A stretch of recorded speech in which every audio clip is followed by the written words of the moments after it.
સૌથી મોટા સમાચાર ઉપર કરીશું નજર। સમગ્ર દેશની જેના ઉપર નજર હતી એ સમાચાર ઉપર હવે આપણે નજર કરવા જઈ રહ્યા છે। પહેલગામ હુમલાને લઈ સૌથી મોટા સમાચાર હાલ સામે આવ્યા છે। વડાપ્રધાન નરેન્દ્ર મોદીએ સેનાની ખુલ્લી છૂટ આપી દીધી છે। આતંકીઓનો ખાતમો કરવા સેનાને ખુલ્લી છૂટ આપી દીધી છે। વડાપ્રધાન નરેન્દ્ર મોદીએ ઉચ્ચ સ્તરીય બેઠક બાદ આ મહત્વનો નિર્ણય લેવાયો છે। વડાપ્રધાન ખુદ બોલ્યા છે કે સેનાને છૂટ આપવામાં આવી છે। આતંકીઓનો ખાતમો કરવા માટે સેનાને આ ખુલ્લી છૂટ અપાઈ છે। આતંકવાદીઓને જડબાતોડ જવાબ મળશે। ખુદ વડાપ્રધાને આ વાત કરી છે। ત્યારે સેના સમય અને ટાર્ગેટ નક્કી કરે અને આતંકવાદીઓનો ખાતમો બોલાવશે। આતંકવાદીઓનો ખુરદો બોલાવી દેશે। ભારતીય સેનાની ક્ષમતા પર પૂરેપૂરો વિશ્વાસ હોવાની વાત વડાપ્રધાન નરેન્દ્ર મોદીએ કરી છે। ત્યારે આતંકવાદનો ખાતમો અમે કરીશું, વડાપ્રધાને ખૂબ જ મહત્વનું નિવેદન આપ્યું છે। तो आज मामले संवाददाता वैभव जुड़ाई रहा है दिल्ली थी। वैभव, खुद पीएम ने आज बोल दिया है कि हमने सेना को छूट दे दी है, क्या है ज्यादा जानकारी वैभव? बिल्कुल, देखिए जिस तरह से लगातार मीटिंग का दौर जारी था, ऐसा उम्मीद यही जताई जा रही थी कि जिस तरह से गृह मंत्री अमित शाह, रक्षा मंत्री राजनाथ सिंह और विदेश मंत्री एस जयशंकर समेत पीएम मोदी की अध्यक्षता में जिस तरह से मीटिंग का दौर चल रहा था, तो ऐसी स्थिति उम्मीद यही जताई जा रही थी कि पीएम मोदी की तरफ से एक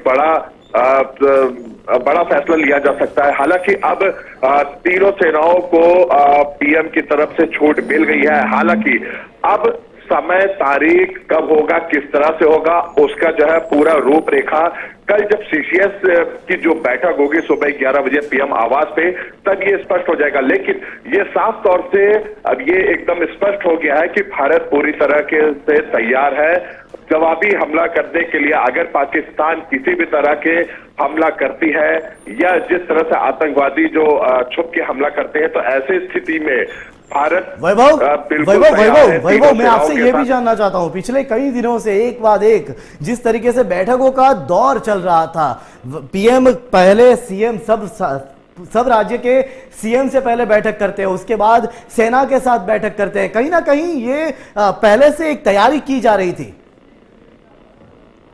बिल्कुल, देखिए ये पहले से तैयारी की जा रही थी। जब G20 के जो देश थे वो जब भारत में जब गृह मंत्रालय से और साथ ही साथ जो विदेश मंत्रालय एस जयशंकर से जब मुलाकात की गई थी, तो ऐसा स्पष्ट हो गया था कि भारत बड़ी कार्रवाई कर सकती है। और लगातार जिस तरह से बैठकों का दौर जारी रहा है, चाहे वो गृह मंत्री अमित शाह कर रहे हो या पीएम मोदी कर रहे हो या NSA अजीत डोवाल किए हो या रक्षा मंत्री राजनाथ सिंह, जिस तरह से लगातार मीटिंग चल रही थी, तो ऐसा स्पष्ट था कि भारत जो है पाकिस्तान के खिलाफ बड़ी कार्रवाई करने के लिए एकदम तैयार है। हालांकि मीटिंग इसलिए भी की जा रही थी कि भारत अभी वर्तमान में किस स्टेज पे है। अगर भारत पाकिस्तान के बीच में युद्ध होता है तो ऐसे में आर्थिक, औद्योगिक कई ऐसी जी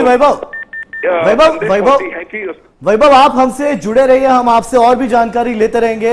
हाल अपनी साथे हाल रक्षा विशेषज्ञ जयदेव जोशी जोड़ाई चुक्या है, सीधा तेओनी साथे करीशुं चर्चा। जयदेवभाई, सौथी पहला तो टीवी 13 न्यूज गुजराती में आपનું સ્વાગત છે। આપની પાસેથી સૌથી પહેલા એ જાણવા માંગુ છું, વડાપ્રધાને કહી દીધું છે કે સેનાની ક્ષમતા પર અમને પૂરો વિશ્વાસ છે, હવે સ્થળ અને તારીખ અને સમય સેના નક્કી કરશે। પણ મારો સવાલ એ છે જયદેવભાઈ કે હવે કઈ દિશામાં અથવા તો કઈ રીતે આ જે આખો હુમલો એમ કહી શકીએ કે પછીથી વડાપ્રધાને જે ખુલ્લી છૂટ આપી છે એને આપણે આગળ કઈ રીતે સમજી શકીએ? કારણ કે એર સ્ટ્રાઇક કરી દીધી છે, સર્જિકલ સ્ટ્રાઇક કરી દીધી છે, હવે શું જયદેવજી?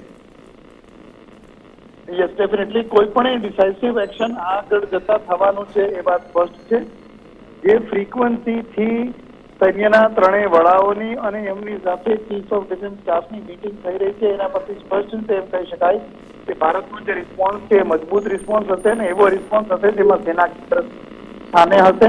પ્રધાનમંત્રીજીની આ વાતને ખુલ્લી છૂટ આપવી એ તરફનો ઇશારો કરે છે કે આવતીકાલે ફરી પાછી બીજી એક CCSની મીટિંગ થવાની છે। એ પહેલા કે તેમાં વિદેશ મંત્રી, ગૃહ, નાણામંત્રી જે કાંઈ પણ બ્રીફ કરે, આખી કમિટી જે કાંઈ પણ નિર્ણય લે, તેની પહેલા સૈન્ય પોતે સુસજ્જ છે, જેનું બ્રીફિંગ આજે કરવામાં આવ્યું પ્રધાનમંત્રીજીને, અને પ્રધાનમંત્રીજી દ્વારા મળતો રિસ્પોન્સ એ જ પ્રકારનો કે જેનાથી સૈન્યનું મનોબળ વધે અને આખા દેશમાં વળતા રિસ્પોન્સની જે આકાંક્ષાઓ અને અપેક્ષા ઉમ્મીદ છે એ પર આવશે બહુ વહેલી તકે. જયદેવજી, હાલ હું અમારા સંવાદદાતા વૈભવ જોડે વાત કરી રહ્યો હતો. એની સાથે વાત કરતા પણ મેં એ જ સવાલ કર્યો હતો કે છેલ્લા કેટલાક દિવસોથી બેઠકોનો દોર ચાલી રહ્યો હતો. પહેલા તમામ મુખ્યમંત્રીઓની સાથે બેઠક, ત્યારબાદ અલગ અલગ સેનાના વડાઓ સાથે બેઠક, હવે એ તમામ સેનાના વડાઓની સાથે એક સાથે બેઠક. એટલે કે ક્યાંક આ કોઈ તૈયારીઓ પહેલાથી જ કરી દેવામાં આવી હતી કે કઈ રીતે કરવું, અને એ તૈયારીઓમાં દેશ હાલ કઈ જગ્યા ઉપર છે એના માટે મુખ્યમંત્રીઓ સાથે બેઠક કરી અને હવે કોઈ એક નિર્ણય લેવાઈ ગયો હોય, શું એવું લાગી રહ્યું છે જયદેવજી? નિર્ણય લેવાઈ ગયો વિશે તો કદાચ આપણે હજી એટલા માટે નહીં કહી શકીએ, પણ એ વાત બધાને સ્પષ્ટ છે કે કઈ ને કઈ રિટાલિએટરી એક્શન ચોક્કસ થવાનું છે. વાત બેઠકની અને તૈયારીઓની કરીએ તો સૈન્યની દરેક બટાલિયન, રેજિમેન્ટ, બ્રિગેડ જે હોય છે એ પોતાની જાતને ફિટ ફોર વોર, લડાઈ માટે હંમેશા તૈયાર રાખતી હોય છે. યસ, ચોક્કસપણે આ પ્રકારનો કઈ હુમલો થાય અને એનો વળતો જવાબ આપવાનો થાય ત્યારે સેનાએ અલગ રીતે ગ્રુપિંગ કરીને અલગ રીતે અટેક કરવાનો થતો હોય છે, જેની તૈયારી માટે થોડો સમય જોઈએ. પણ જે રીતે આપ કહો છો તેમ મિટિંગોનો દોર ચાલુ છે. એક બાજુ ભલે મિટિંગોનો દોર ચાલુ હોય, પણ બીજી બાજુ જમીન પર, દરિયા પર અને આકાશમાં ભારતની થલસેના, નૌસેના અને વાયુસેના પ્રેક્ટિસ કરી રહી છે. અલગ અલગ મિલિટરી મેન્યુવર્સ કરી રહી છે. અલગ અલગ હથિયારોને ફાયરિંગ અને એના શૂટિંગ ડાઉન પ્રેક્ટિસ પણ કરે છે. તો એ સ્પષ્ટ એ ઇશારો કરે છે કે આ ખાલી મીટિંગ, વાતો કે પછી અગાઉથી નક્કી થયેલું કંઈ હોય એવું નહીં. બદલતી સ્થિતિ સાથે પોતાની જાતને ઢાળવા માટેના પ્રયત્ન સહિતનું કંઈ કામ થઈ રહ્યું હોય તેવું ચોક્કસ લાગે છે.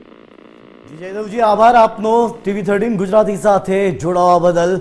જે રીતે એક રક્ષા વિશેષજ્ઞ કે જેઓ નિવૃત્ત કેપ્ટન પણ છે, એમણે પણ કહ્યું કે તૈયારીઓ તમામ પ્રકારની પહેલાથી જ કરી દેવામાં આવી હતી.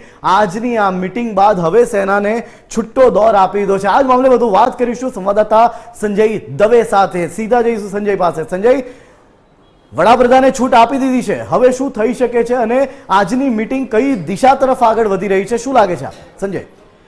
બિલકુલ છે. જે રીતે પહેલગામ હુમલો થયો 22 એપ્રિલના રોજ, ત્યારથી જનતા સરકાર પાસે જવાબ માંગે છે અને એ જવાબ સરકારનો કેવો હશે એની પણ જનતાને જે આતુરતાનો અંત હતો, જે આતુરતા હતી એનો અંત આવ્યો હોય એવું કહી શકાય. કારણ કે ગઈકાલે જે રીતે ઉચ્ચ સ્તરીય અધિકારીઓ સાથે બેઠક કર્યા બાદ આજે પણ જે રીતે પ્રધાનમંત્રી પીએમઓમાં જે રીતે બેઠક કરી અને બેઠક બાદ નિર્ણય લેવાયો અને નિર્ણયમાં પ્રધાનમંત્રીએ કહ્યું કે અમે આર્મીને એટલે કે સૈન્યને છૂટો દોર આપ્યો છે. અને થોડીક વાર પહેલાં જે રીતે જયદેવભાઈ જે રક્ષા વિશેષજ્ઞ છે તેમણે જે રીતે કહ્યું કે તમામ નૌકાદળ, હવાઈ દળ અને જે પાયદળ, એટલે મતલબ કે તમામ પ્રકારના દળ જે છે આપણા ભૂમિદળ, એ તમામ પ્રકારના દળ જે છે સૈન્યને એલર્ટ મોડ ઉપર જ હોય છે, પણ ફક્ત એક ઈશારો આપવાનો હોય છે અને એ ઈશારો પ્રધાનમંત્રી આજે પોતાના અત્યારે જે પોતે જે કહ્યું એમાં આપી દીધો છે. જેને કહેવાય કે જ્યારે સૈન્ય તૈયાર હોય છે ત્યારે એને એક ઈશારાની જરૂર હોય છે અને એ ઈશારો આપ્યો છે કે અમારું સૈન્ય તૈયાર છે, કોઈ પણ મોરચે લડી લેવા માટે ભારતનું સૈન્ય તૈયાર છે. આ પ્રકારનો જે પ્રધાનમંત્રીનો ઈશારો છે